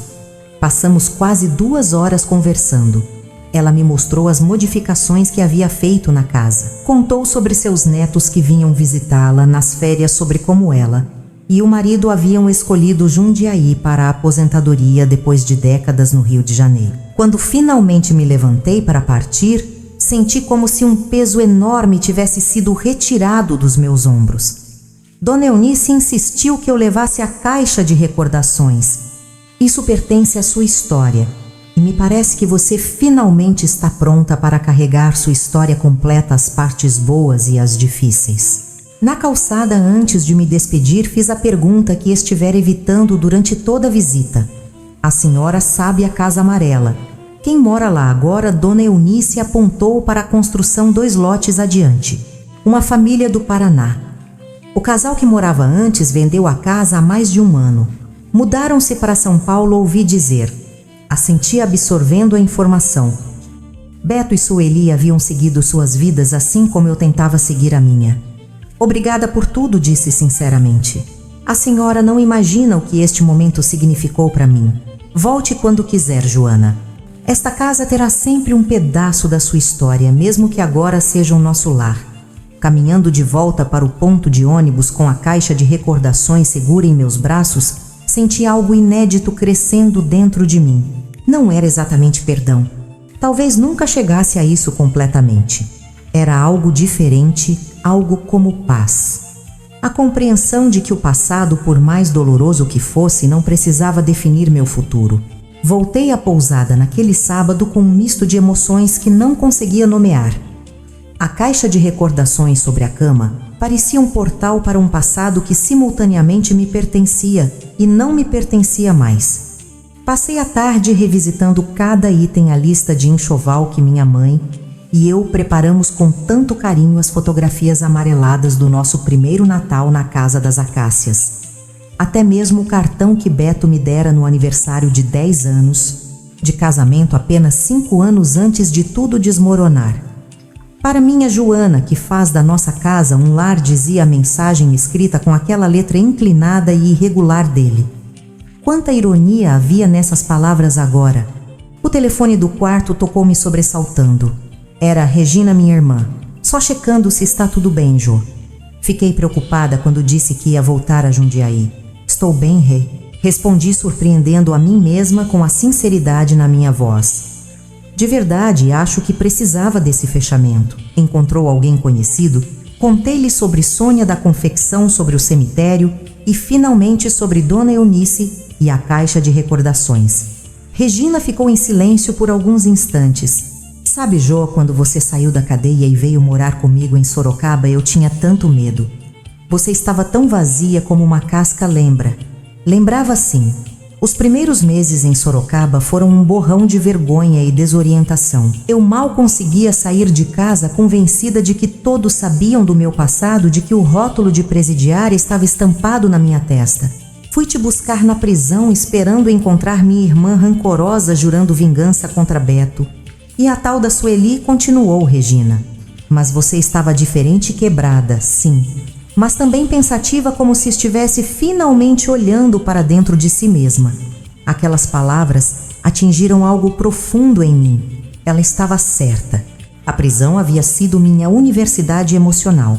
Entre paredes cinzas e rotinas rígidas, aprendi mais sobre mim mesma do que em toda a minha vida anterior. Acho que agora entendo melhor o que aconteceu comigo, respondi. Na cadeia, a psicóloga do presídio disse algo que nunca esqueci. Ela falou que a raiva é sempre uma emoção secundária, que debaixo da raiva sempre existe dor, medo ou tristeza. Passei anos com tanta raiva, Beto de Sueli, de mim mesma. Só agora percebo quanto medo havia por baixo. Medo de quê? Medo de não ser suficiente, de ficar sozinha, de descobrir que tinha construído minha vida inteira em torno de alguém que não me via realmente. A conversa com Regina se estendeu por quase 1 hora. Quando desliguei à noite, já havia caído sobre Jundiaí. Da janela do quarto podia ver as luzes da cidade cintilando contra o fundo escuro das montanhas. 26 anos atrás, aquelas mesmas luzes haviam testemunhado minha queda. Agora testemunhavam algo diferente, não exatamente um renascimento, palavra forte demais para o processo gradual que vivi, mas talvez um reencontro comigo mesma. No domingo pela manhã, antes de pegar o ônibus de volta para Sorocaba, fiz uma última parada. Caminhei até o antigo fórum, um prédio imponente no centro da cidade. Foi ali, numa sala de audiências no 2º andar, que ouvi a sentença que me condenou a 3 meses de detenção por lesões corporais e danos materiais.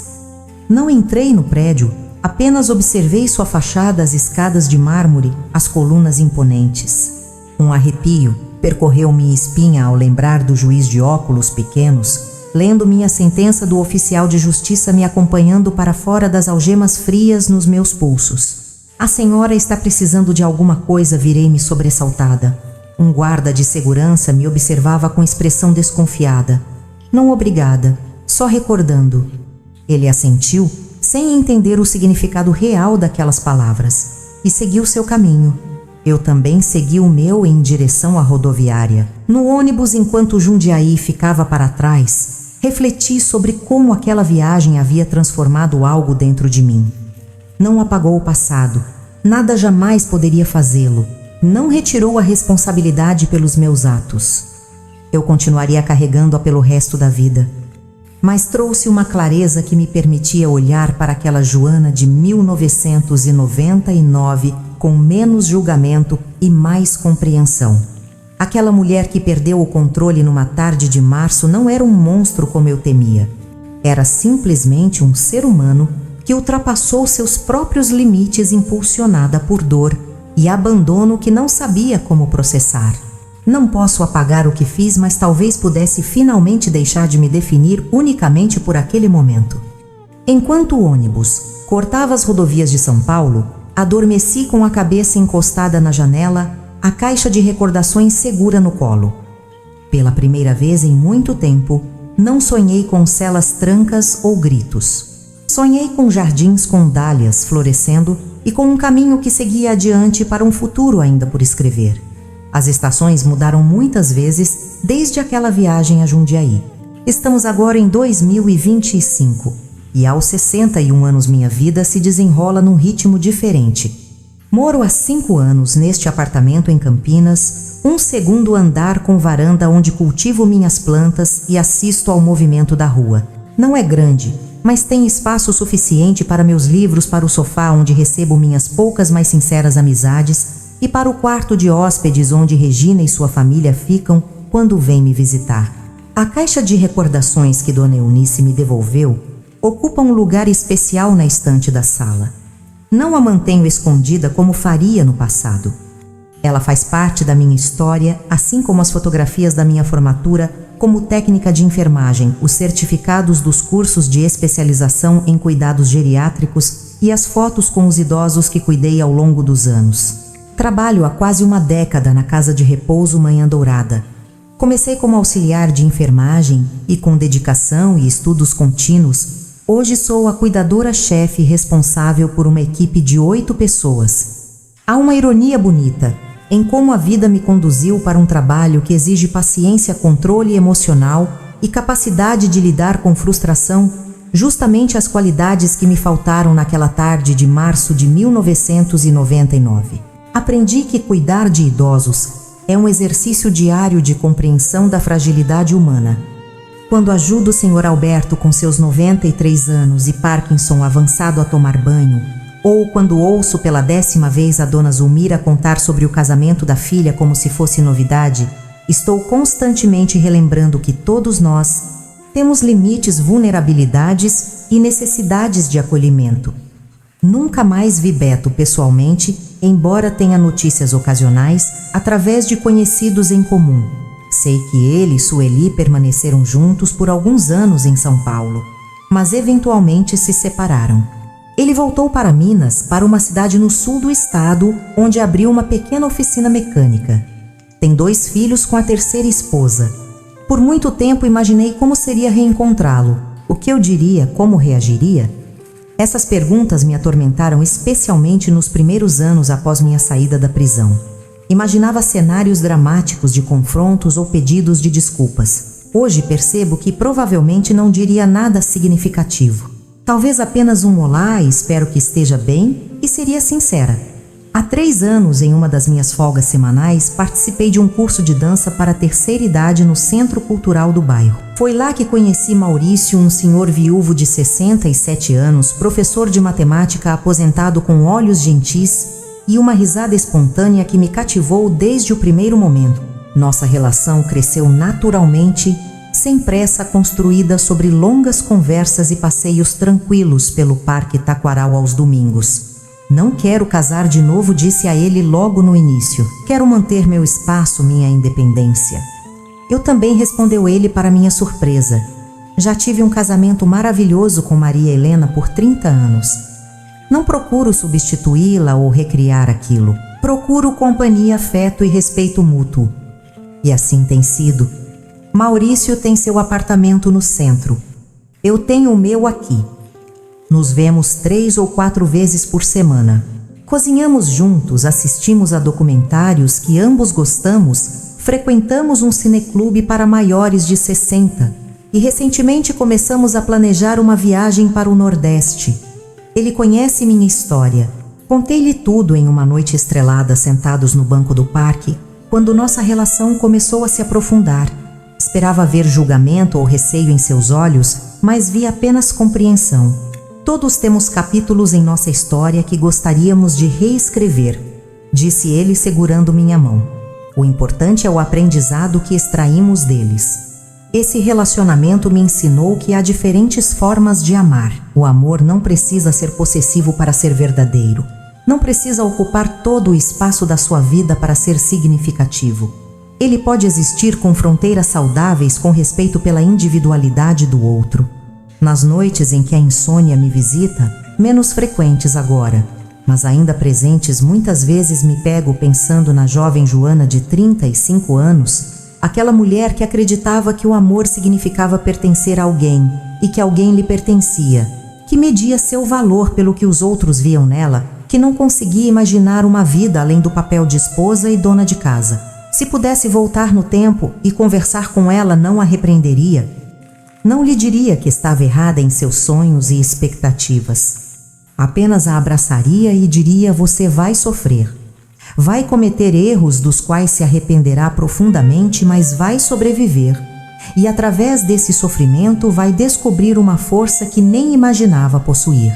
Recentemente recebi uma carta que mudou minha perspectiva mais uma vez. Era de Sueli. Sim, aquela Sueli da Casa Amarela.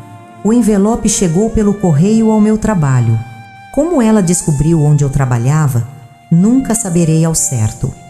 A letra era tremida de alguém que parecia fazer esforço para escrever. A princípio, hesitei em abrir. Pensei em jogar fora, em deixar o passado no passado. Mas algo dentro de mim, talvez a mesma intuição que desenvolvi cuidando de idosos por tantos anos, me disse que deveria ler. Querida Joana, começava a carta. Sei que deve estar surpresa em receber notícias minhas depois de tantos anos. Estou escrevendo porque fui diagnosticada com câncer terminal. e nos últimos meses tenho revisitado minha vida tentando fazer as pazes com meus erros. O que aconteceu entre nós, entre mim, você e Beto, foi um deles. A carta continuava por 3 páginas. Ela contava como conheceu Beto, como o relacionamento deles começou e como ambos ignoraram as consequências de suas ações. Contava sobre o fim do relacionamento deles, sobre como ele nunca conseguiu se estabelecer realmente em outro relacionamento, sempre carregando a culpa do que havia feito comigo. Não estou pedindo perdão, escreveu ela no final. Não tenho esse direito. Só queria que soubesse que nunca esqueci seu rosto naquele dia e que carreguei comigo o peso de ter ajudado a destruir algo que você construiu com tanto amor. Espero que tenha encontrado paz. Li e reli aquela carta várias vezes sentada na varanda do meu apartamento com o sol da tarde lançando sombras através das folhagens das minhas plantas. Não senti raiva, nem vingança, nem mesmo satisfação. Senti apenas uma profunda consciência da fragilidade humana. Todos nós buscando conexão, cometendo erros, causando dor, buscando redenção. Não respondi à carta. Não havia endereço de retorno. E mesmo que houvesse o que eu diria, que a perdoava, não tenho certeza se perdão é a palavra certa para o que sinto. Talvez compreensão seja mais preciso. Compreensão de que todos somos capazes tanto de ferir quanto de ser feridos, de cometer injustiças e de sofrer injustiças. Há uma semana, levei a carta comigo até o Parque Taquaral. Sentei-me à beira do lago, observando os patos nadando tranquilamente na água, as crianças correndo e os casais de idosos caminhando de mãos dadas. Dobrei cuidadosamente o papel e o coloquei dentro de um livro que estava lendo O Caminho da Tranquilidade de Dalai Lama. Foi ali, entre as páginas que falavam sobre compaixão, que percebi algo importante. Minha história não é sobre uma mulher que foi traída e perdeu o controle. Não é sobre uma ex-presidiária que reconstruiu sua vida. É sobre uma jornada de autodescobrimento que continua até hoje. Uma jornada que me ensinou que nossa capacidade de crescer através da dor é ilimitada. Às vezes, quando estou aplicando pomada nas juntas doloridas da dona Alzira de 92 anos, ou ajudando o Sr. Paulo a escrever cartas para os netos que raramente o visitam, me pego pensando em como os caminhos da vida são imprevisíveis. Nunca imaginei naquela tarde fatídica de março que um dia encontraria propósito e paz cuidando de pessoas que estão em suas últimas estações da vida. Os idosos de quem cuido me ensinaram que o fim de uma fase não é o fim de tudo, que sempre há tempo para recomeçar, para curar, para encontrar novos significados. Eles me mostraram que as cicatrizes que carregamos são marcas de sobrevivência, não de vergonha. Hoje, entendo que perdemos muito tempo tentando dividir o mundo entre mocinhos e vilões, entre vítimas e agressores. A verdade é que todos nós carregamos luzes e sombras. Todos somos capazes do melhor e do pior. O que nos define não são os momentos em que caímos, mas como escolhemos nos levantar depois. Na semana passada, enquanto organizava alguns documentos antigos, encontrei minha ficha de entrada na penitenciária feminina de Campinas. A fotografia 3/4 mostrava uma mulher de olhar vazio, cabelos mal arrumados e uma expressão que misturava desespero e incredulidade. Olhei longamente para aquele rosto, meu rosto de 26 anos atrás, e pela primeira vez não desviei o olhar com vergonha. Você sobreviveu, sussurrei para aquela fotografia. E não apenas sobreviveu, você floresceu. Se pudesse dizer algo a quem está passando por seu próprio momento de ruptura, seria isso. O que parece o fim pode ser um começo. A dor que você sente hoje pode se transformar na força que te guiará amanhã. Não tenha medo de começar de novo, mesmo que seja do zero, mesmo que seja tarde. Enquanto houver vida, há possibilidade de reinvenção. Esta noite, aos 61 anos, sentada em minha varanda com uma xícara de chá, observando o céu estrelado de Campinas, sinto uma paz que não achei que fosse possível. Não é uma paz perfeita ou completa. Ainda há dias difíceis, ainda há momentos de insegurança, ainda há pesadelos ocasionais. Mas é uma paz autêntica, conquistada através de quedas e recomeços, através de aprendizados dolorosos e pequenas vitórias diárias. Meu nome é Joana, tenho 61 anos e minha história está longe de terminar. Cada amanhecer traz a possibilidade de um novo capítulo de novas descobertas sobre mim mesma e sobre o mundo. A mulher que perdeu tudo numa tarde de março de 1999 em Newtonão poderia imaginar a riqueza que encontraria depois. Não uma riqueza material, mas a abundância que vem de descobrir sua própria força, sua própria capacidade de transformar dor em propósito. Como diz um poema que mantenho na porta da minha geladeira, a vida quebra todos nós, mas depois alguns ficam mais fortes exatamente nos lugares onde foram quebrados. Esta é a verdade que descobri em minha própria pele. Nossas feridas, quando abraçadas com coragem, podem se transformar em fontes de sabedoria e compaixão. E isso, mais do que qualquer outra coisa, é o que torna uma vida completa. Quer um cuidado especial? No primeiro comentário fixado, você pode baixar gratuitamente o nosso e-book exclusivo com receitas de chás tradicionais das avós. Um presente feito com muito carinho para aquecer seu coração. E aí, pessoal, queria muito saber de onde vocês estão me assistindo. Deixem aí nos comentários a cidade e o estado de vocês. E sobre a história de hoje, o que vocês acharam, fez sentido para vocês? Eu adoro ler a opinião de cada um, então não deixem de comentar.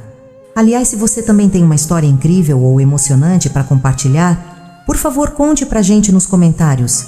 Adoro ler as experiências de vocês e quem sabe ela não vira um tema para o futuro. No mais, eu desejo que todos vocês fiquem em paz e com segurança onde quer que estejam. Cuidem-se bem e que a vida de vocês seja sempre cheia de luz. Um forte abraço e até a próxima!